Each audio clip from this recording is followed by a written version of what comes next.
Which test is easier, IELTS on computer or on paper? The honest answer is neither. The tasks are exactly the same in both. But one format may play to your strengths and the other one may trip you up. So in this video, I'm going to help you choose the format that lets you perform at your best. And I'll show you the platform you'll be using during the test, and we'll go through the test section by section, starting with IELTS Listening. Let me show you something that most directly changes your performance in listening. How you enter answers while the audio keeps playing. So here is how it works in IELTS on computer. For the fill in the blanks questions, which make up 20 questions out of 40 in every test, you're typing answers while listening. So typing speed and typing accuracy matter because the recording won't wait for you. On the other hand, if you have a matching features task, you just drag the correct option to its place so it's easy to see which options you've already used. In maps, you click to select the answer in a table.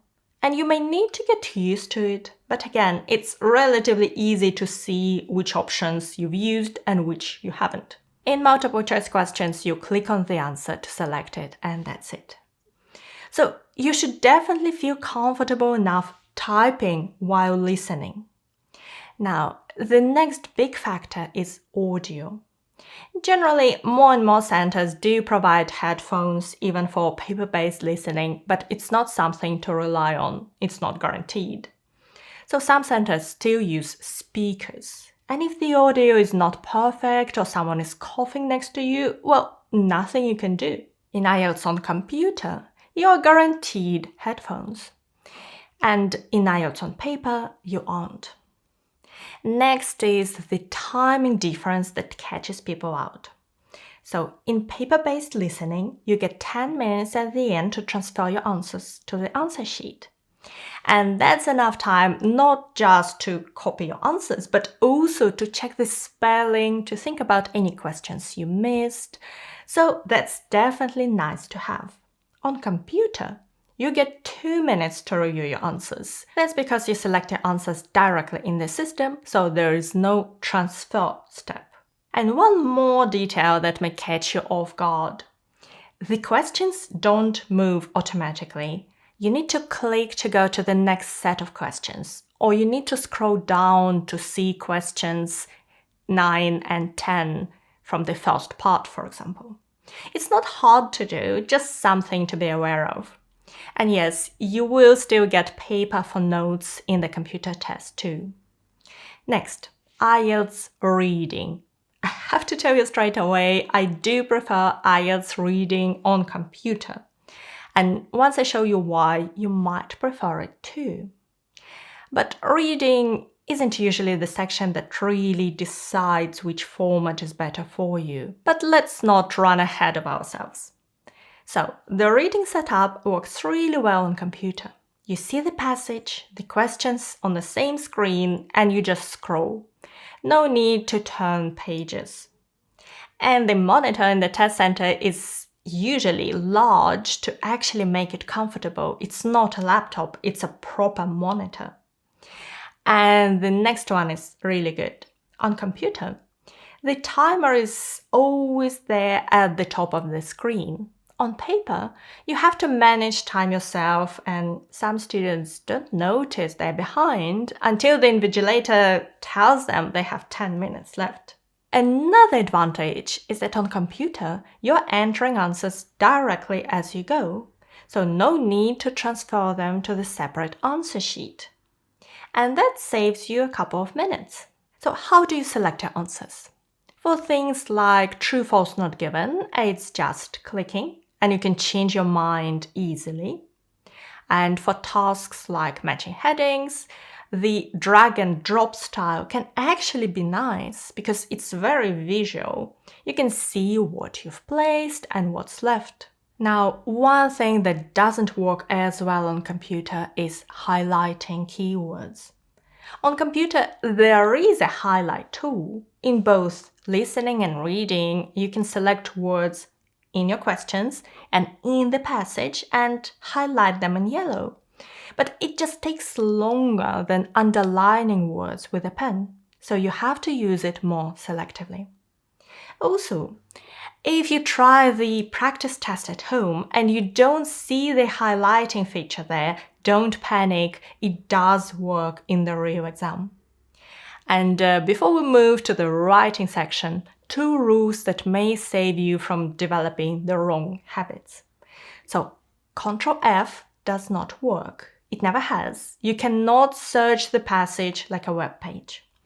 And in the practice test, it might look like you can copy and paste a word, but in the real exam, you can't. So Ctrl C and Ctrl P in IELTS Reading don't work either. All right, now let's go to writing, because this is the section where the format can change what score someone gets. IELTS Writing is a section where taking it on computer is a huge advantage to some and a huge disadvantage to others. Let me explain. On the computer test, the first thing you notice is a clean writing window. The timer's on the screen and the word counter is right there too. You don't need to guess. That's great. You can switch between task 1 and task 2 whenever you want. This is the same in both tests. So the big question is typing versus handwriting. And if you type faster than you write by hand, computer usually gives you an advantage. You can produce your words faster and editing is simple. On paper, corrections are harder, especially now that everyone has to use a pen to write their answers and not a pencil. When you're writing with a pen, the page can get messy quickly. And if the examiner can't read something clearly, they're not going to give a great score for that. So computer is also a strong option if handwriting is hard to read. For some students, that can make all the difference. But computer has its own downside, and that's where people get caught. You will make more typos. Almost everyone does. And there is no spell check. So if someone types quickly but never proofreads, computer can reduce the score through small errors. So you must leave more time to proofread your answers. And one more practical point, planning. Even in the computer test, you still get paper for notes. And if planning on paper helps you think, you can still do that. So here is the writing conclusion. If typing is fast and comfortable, computer is better.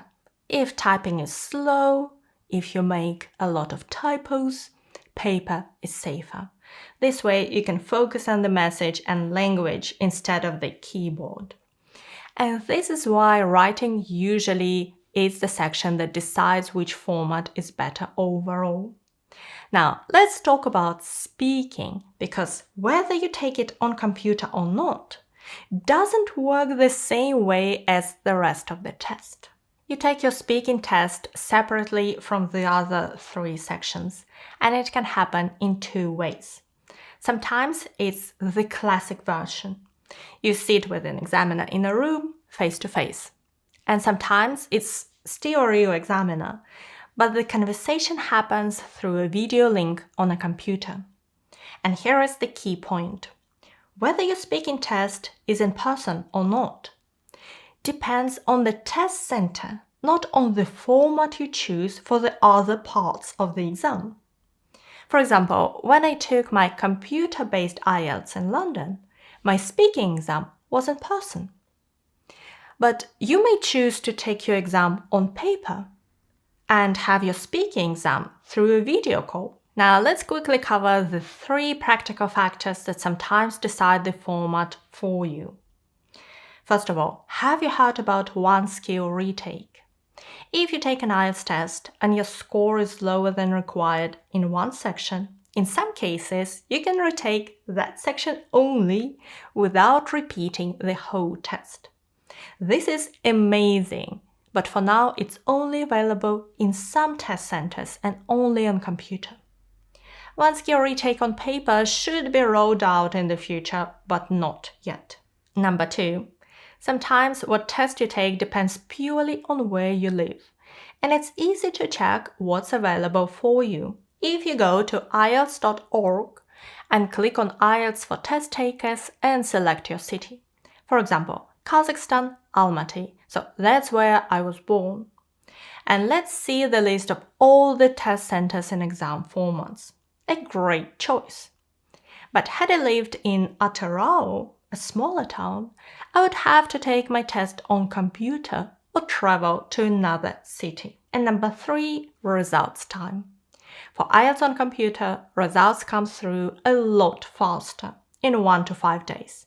For IELTS on paper, it's still up to 13 days. Now, if you're feeling that IELTS on computer may be the right option for you, I have a more detailed video explaining how to use the platform, because that's something you're not gonna learn at the start of your exam. And in that video, there is a link to the practice test you can take at home too. Thank you so much for watching this video, and good luck with your preparation and your exam.